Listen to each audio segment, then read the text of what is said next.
Lookism 579 क्या ही बवाल chapter था, weapon genius versus absolute master. लेकिन ये पूरी फाइट में बहुत सारी चीज़ें हैं जो बात करने लायक है, जैसे कि क्या पाचुएन जो अभी तक के जितने भी जिंदा कैरेक्टर है प्री जनरेशन में, उसमें से क्या सबसे पावरफुल कैरेक्टर है। डेनियल पार्क अपने यूनिक पाथ के साथ कहाँ स्टैंड करता है पीटीजे वर्स में, एंड गो किम का क्या लेवल गन के बराबर हो जाएगा अगर वारंग स्वॉर्ड उसको मिल गई तो। ये सारी चीज़ों के बारे में आज के इस वीडियो में हम लोग डिस्कस करने वाले हैं। एंड वीडियो स्टार्ट करने से पहले दोस्तों, आज की इस वीडियो का यहाँ पे टारगेट होने वाला है 20K views, 2K likes and 200 comment, and उसी के साथ यहाँ पे 20 लाख हाई पॉइंट, जो आप लोग दोस्तों मुझे यकीन है कि कंप्लीट करवाई दोगे। तो सबसे पहले बात करते हैं पाचुएन जो के बारे में। ये बंदा कितना स्ट्रॉन्ग है और इसने क्या क्या उखाड़ा है इस आर्क के अंदर। पिछले 4 से 5 चैप्टर से ये फाइट किए ही जा रहा है। अगर इसकी फाइट का यहाँ पे हम लोग ओवरव्यू ले लें तो सबसे पहले उसका फाइट हुआ था जेग्योना की गैंग के सामने, जो बिल्कुल भी यहाँ पे एक प्रॉपर फाइट नहीं थी, वन साइडेड फाइट थी। सारे के सारे लोग ने ट्राई किया लेकिन उसका यहाँ पे कुछ भी नहीं उखाड़ पाए वो लोग। एंड उसी फाइट में पता चला कि कौन है पाचुएन जो। एंड उसी फाइट के दौरान हम सबको ये भी पता चल गया कि पाचुएन जो, जिसके अंडर फर्स्ट जनरेशन का किंग काम करता है, वो आखिर में यहाँ पे कितना पावरफुल है।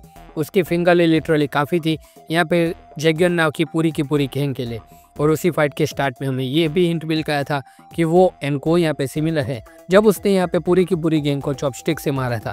फिर क्या वापस इन सबको बचाने के लिए आता है वो बंदा जिसका सबने यहाँ पे पहले मजाक बनाया था, द गोट लाइनमैन उसका ऑरा देख के समझ गया था कैच कुछ भी हो सकता है, तो उसने अपना 100% दे दिया। इवन पाचुएन जो ने भी यहाँ पे तारीफ की कि बहुत ही बढ़िया लगा तो उससे फाइट करना। एंड पाचुएन जो सिर्फ अभी तक यहाँ पे अपनी फिंगर्स का यूज़ कर रहा था, उसको फुल एंड यहाँ पे यूज़ करना पड़ा हमारे कोट लाइनमैन के अगेंस्ट। लाइनमैन की हालत इतनी ख़राब हो गई थी इस वक्त कि वो कभी भी मर सकता था।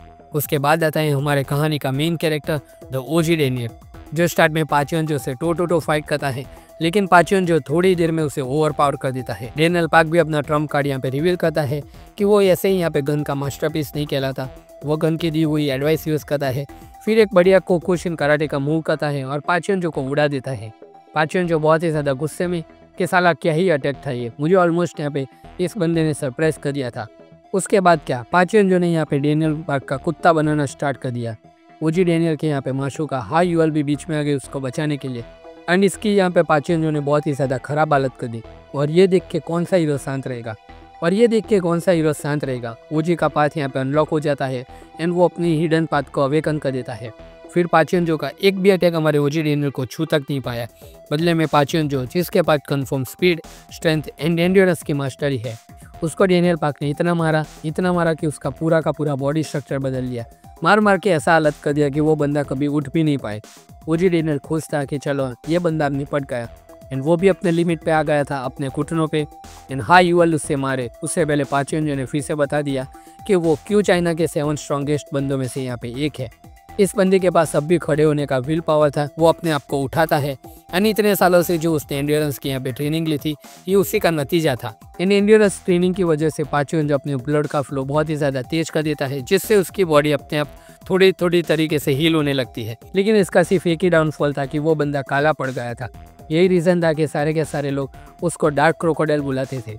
ओजी डेनियल अपनी लिमिट पे आ गया था और पाचुएन जो यहाँ पे फिर से खड़ा हो गया था। एंड जब पाचुएन जो ओजी डेनियल को ख़त्म ही करने वाला था, उसे एंड में यहाँ पे बचा लेता है हमारा किंग ऑफ इंचन जेग्योना। एंड जेग्योना अकेला नहीं था, जैक एंड सैमुअल भी आ गए थे। तीनों ने एक साथ पाचुएन जो के ऊपर अटैक किया। सबसे पहले तो पाचुएन जो ने सबको मारा, लेकिन एट द एंड वो तीनों अपने अवेकन पावर को यूज़ करते हैं। एक साइड सैमुअल अपने बॉडी के हार्मोन कंट्रोल कर उसको जकड़ लेता है। जैक यहाँ पे उसके ऊपर कन्विक्शन मुक्का यहाँ पे मारता है, जिसे खाने के बाद मुगाक जैसा बंदा भी खड़ा नहीं हो पाया था। एंड पाचुएन जो के फेस के ऊपर वो अटैक लगा था। एंड लास्ट में काफ़ी नहीं था तो जेग्योना का डेथ की, जिससे उसने यूजे सियोन तक को सुला दिया था। सबको लगा कि चलो भाई साहब अब ये खेल खत्म हुआ। पाचुएन जो आखिरकार यहाँ पे निपट गया है। एंड पाचुएन जो भी यहाँ पे खुद लिमिट पे आ गया था, वो भी मानता है कि आज मैं 2 बार मरते बचा हूँ, लेकिन अब भी उसके पास अपना ट्रम्प कार्ड बाकी था, वारंग स्वॉर्ड। लिटरली उसने जो ट्रायल मूव यहाँ पे दीवार के ऊपर यूज़ किया, अगर वो जैक किम के ऊपर यूज़ किया होता तो जैक भाई का कब का रेस्ट इन पीस हो गया होता। वो सब शॉक में, एंड यहाँ पे वो लोग रिएक्ट भी नहीं कर पाते। जेग्योना का गेम बजने ही वाला था। जेग्योना को पाचुएन जो ने ऑलमोस्ट यहाँ पे बीच से काट डाला था, लेकिन तभी एंट्री होती है अनदर वेपन जीनियस की, जो कि था हमारा कोकिम निंटेंडो से यहाँ पे उसके स्वॉर्ड का पाथ बदल लेता है। पाचुएन जो मान लेता है कि भाई अब चलो यहाँ पे कोई तो ऐसा बंदा है जो यहाँ पे वेपन को अच्छी तरीके से जानता है। अब बारी है पाचुएन जो कि को के सामने लड़ने की। कोकिम साइकिल से लिटरली लड़ता है वारंग स्वॉर्ड के अगेंस्ट। बाद में साइकिल की चेन से भी वो यहाँ पे पाचेंजो को यहाँ पे टक्कर देता है, लेकिन पाचेंजो वो साइकिल की चेन तोड़ देता है।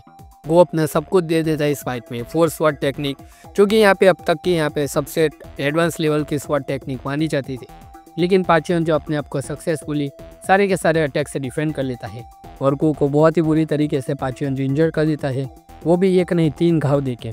एंड फाइनली बोल देता है कि तुम मुझसे हारे, उसका एक ही रीज़न था कि तुम बहुत ही ज़्यादा वीक हो। इतनी बेइज्जती के बाद अपना गो उठता है एंड कहता है कि अब तक किसी ने 5 स्वॉर्ड टेक्निक को एक्सीड नहीं किया, लेकिन गो ने यहाँ पे 50 से यहाँ पे टेक्निक बना दी थी। वो सारी के सारी टेक्निक हमारे को किम ने सिर्फ 1 घंटे की ट्रेनिंग में यहाँ पे अचीव कर ली थी। एंड 5th टेक्निक में ही उसने पाचेंजो का यहाँ पे कान काट डाला। आप लोग समझ जाओ कि एक एब्सोल्यूट मास्टर का यहाँ पे इतनी इजीली कान काट देना ये बहुत ही बड़ी अचीवमेंट है, जो गो किम ने यहाँ पे बहुत ही ज़्यादा इजीली करके दिखा है। अभी उसके पास यहाँ पे 50 टेक्निक है जिससे वो पाचेंजो को मार सकता है। ये था पिछले 5 चैप्टर का कुछ ओवरव्यू दोस्तों, कि पाचेंजो ने यहाँ पे लुकिज्म के वश में क्या क्या उखाड़ा है और वो अभी कहाँ पे स्टैंड करता है। अगर पाचेंजो की बात कर ले तो मेरे ओपिनियन में यहाँ पे पाचेंजो is greater than Tom Lee. उसका सिर्फ एक ही सिंपल रीज़न है कि इस बंदे ने यहाँ पे जितने कैरेक्टर से यहाँ पे फाइट की है वो सारे के सारे टॉप टियर के कैरेक्टर से। और एक बंदा तो यहाँ पे ऐसा था जिसको यहाँ पे पाचेंजो ने खुद शिंगेन यामाज़ाकी और कैप्रियन किम से कंपेयर किया था कि अगर मुझे हराना है तो उन दोनों को यहाँ पे मौत से वापस लाओ, वरना उस बच्चे को उठा के लाओ जो अभी अभी यहाँ पे बेहोश हुआ है। मतलब कि आप लोग दोस्तों ऐसा मान सकते हो कि अभी जो डेनियल पार्क रैंक करता है वो यहाँ पे प्री जनरेशन के लेवल का है।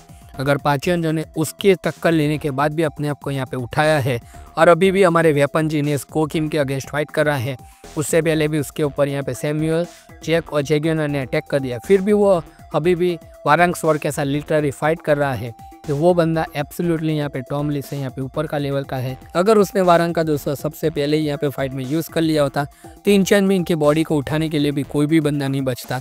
ये लिटरली यहाँ पे फैक्ट है कि वारंग स्वॉर्ड अगर उसने स्टार्टिंग से यूज़ कर ली होती तो कोई भी यहाँ पे नहीं बचता उसके अटैक से। एक बंदा दोस्तों जो उसके अटैक से बच सकता था वो था हमारा ओजी डेनियल। अगर ओजी डेनियल के बारे में बात करें तो उसने सबको सरपास कर दिया है। 2nd generation and 1st generation में जितने भी लोग हैं सारे के सारे लोगों को वो लिटरली इस पावर से अगर एक मास्टर को ओवर पावर कर सकता है तो आप मान लो कि जो उसका यूनिक पाथ है वो कितना खतरनाक है। कि घन ने भी कहा था कि लाइक तुम समझ सकते हो कि दूसरे लोगों के इंटेंशन को सेंस करने वाला बंदा कितना पावरफुल हो सकता है। और चार्ल्स चोई के रिएक्शन से भी आप लोग दोस्तों अंदाजा लगा लो कि उसको यहाँ पे कितना ज़्यादा डर लगा होगा डेनियल पार्क के यहाँ पे पावर को झड़ने के बाद। एंड इस पावर लेवल के साथ दोस्तों मैं यहाँ पे ओजी डेनियल को गन लेटेस्ट पावर वाला यहाँ पे को किम एंड जेम्स ली के यहाँ पे थोड़े नीचे रखता हूँ। 2nd जनरेशन 1st जनरेशन को आप लोग भूल जाओ, जितने टॉप टियर कैरेक्टर यहाँ पे जिंदा है उन सब में यहाँ पे डेनियल पार्क ने सबको सरपास कर दिया है। सिर्फ यहाँ पे 1.5 जनरेशन के 2 बंदे गन एंड जो गो किम ने यहाँ पे अभी अभी कारनामा करके दिखाया है वो गो किम, गीटे किम और जेम्स ली, इन चारों के अगेंस्ट यहाँ पे डेनियल पार्क को इस बात के साथ ये शायद थोड़ी दिक्कत हो सकती है, क्योंकि ये पार्ट यहाँ पे बहुत ही ज़्यादा डेंजरस है कि आपको यहाँ पे अपोनेंट के इंटेंशन को यहाँ पे सेंस कर पाओ। उससे बड़ी यहाँ पे कोई भी फाइटिंग यहाँ पे टेक्निक नहीं हो सकती अगर आप यहाँ पे लड़ने के मैदान में हो। एंड अगर दोस्तों हमने यहाँ पे डेनियल पार्क की यहाँ पे इतनी तारीफ कर ही ली है तो एक बंदा यहाँ पे बहुत ही ज़्यादा अप्रिशिएशन यहाँ पे डिजर्व करता है, वो था हमारा को किम। उसको हम यहाँ पे कैसे भूल जाए, वो बंदा जो कभी सीरियसली नहीं लड़ा था जब तक उसकी फाइट यहाँ पे TUI गन से हो गई। आप मान लो कि गो किम ने यहाँ पे खुद एक्सेप्ट किया कि TUI गन यहाँ पे पहला ऐसा अपोनेंट था जिसके अगेंस्ट गो किम को यहाँ पे लिटरली कोई एफर्ट डालना पड़ा। मतलब अभी तक के 500 चैप्टर में उसने जितनी भी फाइट की उन सारी की सारी फाइट में गो किम यहाँ पे कभी भी सीरियसली नहीं लड़ा था। ये अपने स्माइल बोल का है दोस्तों TUI गन की फाइट के बाद। आप लोग यहाँ पे देख ही सकते हो कि वो अब कितना ज़्यादा सीरियस है, अपने उस हार को यहाँ पे गो किम नहीं पचा सका। ऊपर से यहाँ पे चैप्टर 579 में उसकी 2 बार बेइज्जती हो गई, वो भी दिखा गया। पहले पाचेंजो ने उसको वीक बोल दिया, फिर एक फ्लैशबैक जहाँ पे जेम्स ली ने बहुत ही बुरी तरीके से हमारे को किम की बेइज्जती कर डाली कि मैं गन को जेल से छुड़वा देता ना कि तुम्हें सिलेक्ट करता। जिससे एज अ रीडर मुझे ये बात बहुत ही ज़्यादा दिल पे लग गई कि गो किम के कैरेक्टर के साथ यहाँ पे पीटीजे ने ऐसा क्यों किया। लेकिन ये मोटिवेशन यहाँ पे काफ़ी था हमारे गो किम के लिए। किसी भी स्वॉर्ड मास्टर ने 5 स्वॉर्ड टेक्निक को सरपास नहीं किया था, लेकिन गेस व्हाट, 1 घंटे की ट्रेनिंग में यहाँ पे कोई ने 5th नहीं 6th नहीं यहाँ पे 50 टेक्निक को यहाँ पे ढूंढ लिया। और क्या प्रूफ चाहिए आप लोगों को मानने के लिए कि भाई Go Kim is the one who is ultimate weapon genius. अब तक गन के पास अगर TUI है तो हमारे गो के पास एडवांस टेक्निक आ चुकी है। और इस चैप्टर के बाद दोस्तों मैं इतना मानता हूँ कि यहाँ पे हमारा गो किम एंड गन यामाज़ाकी यहाँ पे इक्वल फुट पे आ गए हैं। और इन्हीं सारी चीज़ों के बीच में दोस्तों मुझे नहीं लगता कि ये फाइट और ये आर्क यहाँ पे इसीलिए ख़त्म होगा। जिस तरह से गो किम एसोसिएटेड है गीटे किम से, ये सब पॉसिबल है कि इंचन अब पूरा का पूरा किटेकिम अपने अंडर ले ले पाचेंजो के डिफीट होने के बाद। और योजे सियन ने क्यों बिट्रे किया था हाई युगांग को, क्यों उसने यहाँ पे पाचेंजो से हाथ मिलाया था, किसने पाचेंजो की एक आँख फोड़ दी। हाई युगांग कितना स्ट्रांग था कि अपने किम भी उसे रिकॉग्नाइज करता था। उसकी वो फाइट भी दोस्तों हम लोगों को अभी देखनी बाकी है। और जैगियन इन योजे सियन की फाइट में दोस्तों एक्चुअली में क्या योजे सियन डिफीट हुआ था या फिर वो नाटक कर रहा है। सेंचनक दोस्तों अभी भी यहाँ पे ख़त्म नहीं होने वाला। मिनिमम यहाँ पे 6 से 7 चैप्टर ये आर्क यहाँ पे और भी चलेगा। एंड शायद आगे चल के जेम्स ली और किटेकिम कुछ तो ऐसा करेंगे जो उन लोगों के मास्टर प्लान को एग्जीक्यूट करने में बहुत ही ज़्यादा हेल्प करेगा। तो दोस्तों यही था ये पूरा का पूरा वीडियो जिसमें हम लोगों ने थोड़े पिछले चैप्टर्स के यहाँ पे रिव्यू भी ले लिया। तो दोस्तों आई होप कि आप लोगों को ये एक्सप्लेनेशन एंड यहाँ पे रिव्यू एंड थियरीज अच्छी लगी होगी। अगर अच्छा लगा तो इस वीडियो को लाइक कर देना, चैनल को सब्सक्राइब कर देना। हम मिलते हैं आपसे अगले वीडियो में, तब तक के लिए गुड बाय।